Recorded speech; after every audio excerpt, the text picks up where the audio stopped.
अभी आपने यूएन का जिक्र किया। यूएन जनरल असेंबली चल रही है और बराक ओबामा राष्ट्रपति हैं अमेरिका के, उन्होंने अभी अपनी स्पीच में कहा है कि आतंकवाद का खात्मा जरूरी है, लेकिन ये आतंकवाद का खात्मा इस ग्लोबल कंडीशन में और इस तरह के कंडीशंस में किस तरह से होगा एमएस बिट्टा, और क्या भारत इस कंडीशन में है कि वो खुलकर इस तरह की कोई सर्जिकल स्ट्राइक या कोई वॉर लाइक कंडीशन छेड़ सकता है? देखो, एक मैं बिल्कुल आपको स्पष्ट कह दूं, आज के वक्त में बड़ी आसानी से हम कह देते हैं जंग इसका हल है। जवान तो हमारे शहीद हो गए ना, बिल्कुल। घरों में तो हम बैठे हैं ना। जब जवान अपने घर से निकलता, अपने बीबी, अपने बच्चे, अपने माता पिता, पत्नी को देख के निकलता, उसकी आंखें नम होती हैं।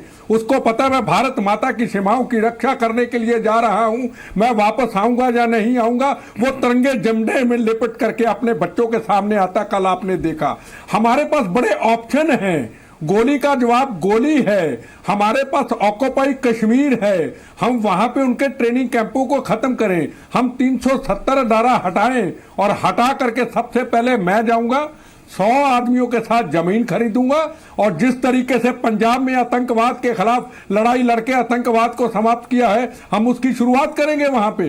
कम से कम सरकार पहल करे, पॉलिटिकल पार्टियां पहल करें। ये ओके एमएस बिट्टा, राज कादियान, क्या आप एमएस बिट्टा की इस बात को बाय करते हैं? फिर मैं पॉलिटिकल पार्टी से कमेंट लूंगा। देखिए, पहली बात तो डिप्लोमेसी की करी हमारे जो नुमाइंदे उन्होंने। बेशक भारत ने डिप्लोमेटिक फील्ड में बहुत कामयाबी हासिल की है। पाकिस्तान आइसोलेट होता हुआ जा रहा है, लेकिन उससे कोई फर्क नहीं पड़ा पाकिस्तान में। उसको टेररिस्ट स्टेट घोषित करने में पता नहीं देश मानेंगे या नहीं मानेंगे। असली हमारा मुद्दा होना चाहिए उसके खिलाफ सैंक्शन लगे, लेकिन हर देश को अपने इंटरेस्ट के बारे में देखना पड़ता है। हमें समझना होगा कि ये सब तरीके से ही, लेकिन ये हमारी नौका है, हमको ही खेनी पड़ेगी। दूसरों की हम मदद ज़रूर वाह करेंगे, लेकिन ये मेहनत हमारी लगेगी। ठीक है। दूसरी बात समझना ज़रूरी है कि पाकिस्तान के डीएनए में भारत के खिलाफ घृणा है, ईर्ष्या है।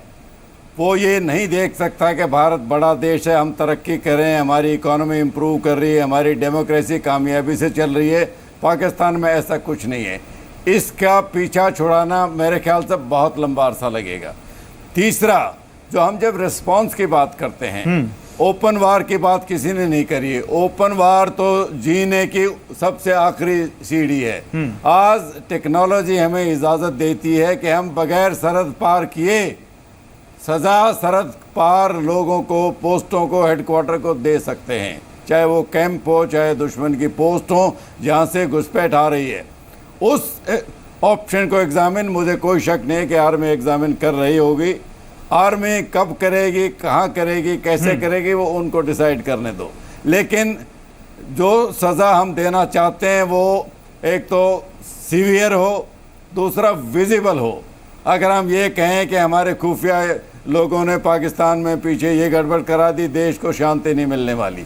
वो सज़ा विजिबल वो देखना चाहते हैं, ताकि उनको पता लगे कि जो हमारे जवान शहीद हुए हैं उनके एवज में हमने पाकिस्तान को क्या सजा दी है, वो डिक्लेयर होनी चाहिए। बाकी बिट्टा जी की भावनाओं की मैं हमेशा एमएस बिट्टा, आपका कमेंट, फिर मैं आता हूं पॉलिटिकल पार्टीज के पास। कश्मीर के अंदरूनी मामलों से एमएस बिट्टा, राज कादियान साहब जो कह रहे हैं, क्या ये वाकई हो सकता है? जी, देखो, कादियान साहब का एक बहुत बड़ा एक्सपीरियंस है। इन्होंने पता नहीं कितनी जंगें, कितनी लड़ाई, कितने टेररिस्टों के साथ लड़ाई लड़ी होंगी। इनका एक्सपीरियंस बहुत बड़ा है, और उन्होंने बिल्कुल कहा है कि जो मैंने कहा वो भी उन्होंने कहा है कि जंग तो हमारा एक आखिरी हथियार है। उससे पहले हमारी फौज के पास, हमारी सरकार के पास बहुत बड़े ऑप्शन हैं, उसके ऊपर काम किया जा सकता है। पर अभी हमारा सबसे पहला काम होना चाहिए कि हिंदुस्तान की पॉलिटिकल पार्टियां एक मंच पे इकट्ठे हो, पार्लियामेंट बुलाया जाए, पार्लियामेंट में ये कहा जाए हमें आतंकवाद को समाप्त करना है। 370 चलिए आपकी इस बात का जवाब देते हटानी, हैं, आपकी इस ये बात तो का देते हैं। देश हिंदुस्तान की की दो सरकार सबसे और बड़ी हिंदुस्तान पॉलिटिकल की पार्टियों के रिप्रेजेंटेटिव मेरे साथ इस पैनल में है एमएस बिट्टा, बीजेपी और कांग्रेस से। मैं प्रेम शुक्ला आपसे पूछूंगा, जो बात एमएस बिट्टा कह रहे हैं, क्या यह पॉसिबल है जहां देश की पॉलिटिकल पार्टियां एक साथ आएंगी? और फिर अभय दुबे आपके पास आता हूं जल्दी से 30 सेकंड में। प्रेम शुक्ला। देखिए, भारत की सुरक्षा के लिए जो भी खतरा है उस पर प्रहार करना चाहिए। ये भारतीय जनसंघ और भारतीय जनता पार्टी की शुरू से ही नीति रही है। उनके साथ अच्छा व्यवहार रखा जाना चाहिए। इस तरह की नीति रखने वाले अन्य दल के लोग हैं। यदि आज वो लोग जो हैं जन भावना का आदर करते हुए, राष्ट्र भावना का आदर करते हुए एक मंच पर आते हैं तो उनका स्वागत होगा और ये राष्ट्र के हित में होगा। राष्ट्र के हित में यही है कि हम सारे लोग अपने पॉलिटिकल डिफरेंसेस जो है वो बगल में रखें और राष्ट्र हित में जो है वो हम कश्मीर के मुद्दे पर, उसमें आप भी आते हैं, आपको भी अपना पॉलिटिकल डिफरेंस अलग रखना पड़ेगा, छाती पर चढ़ाई करें और आप रखेंगे। अभय दुबे। निश्चित। अभय दुबे। निश्चित। गौरव, बिल्कुल। देखिए, अभी जो हमारे दोनों डिप्लोमेट ने और सेना के हमारे साथी ने जो वक्तव्य दिया बहुत ही महत्वपूर्ण है कि समूचे विश्व का समर्थन हासिल करने के बाद भी हमको अपने सामर्थ्य का परिचय खुद ही देना पड़ेगा, तभी हम अग्रणी भूमिका ले पाएंगे।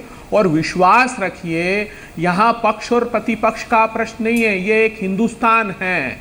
हिंदुस्तान साथ खड़ा है और वो जिसका बहुत अस्तित्वहीन प्रकार का कोई पाकिस्तान है उसको अभी भी पुनर्विचार कर लेना चाहिए, नहीं सर, तो वो जख्म पे जख्म दिया जा रहा है, शेष ही नहीं रहेगा। वो जख्म पे जख्म दिए जा रहा है। हमारे एक राज्य के बराबर का देश, वही कह रहा हूं, वो हम पे जख्म दिया जा रहा है और हम इस पर राजनीति करते हैं। सर, राजनीति तो नहीं होनी चाहिए सर। हमारी अब बर्दाश्त की सारी सीमाएं समाप्त हो गई है, समय खत्म हो चुका है। अब भी अगर फिर उसने ये अपना एमएस बिट्टा कुछ कहना चाहते हैं? समय खत्म हो चुका है।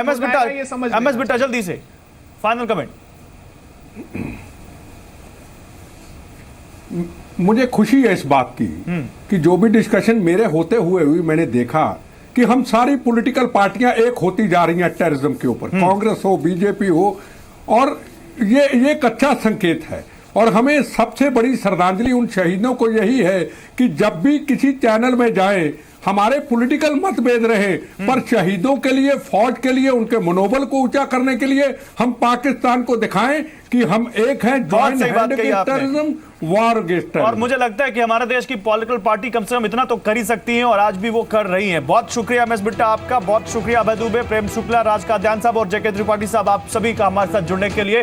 तो कुल मिलाकर शहादत भूल न जाना, शहादत भूल भी नहीं सकते और शहादत भूलनी चाहिए भी नहीं, लेकिन जवाब भी देना है आपको, इस शहादत का बदला लेना है आपको। और देखते हैं कि ये सरकार जो कह रही है वो करके दिखा पाएगी या नहीं, इस पर हमारी नजरें लगी हुई हैं। फिलहाल जी बिजनेस के बिग स्टोरी बिग डिबेट में आज बस इतना ही। आप देखते रहिए।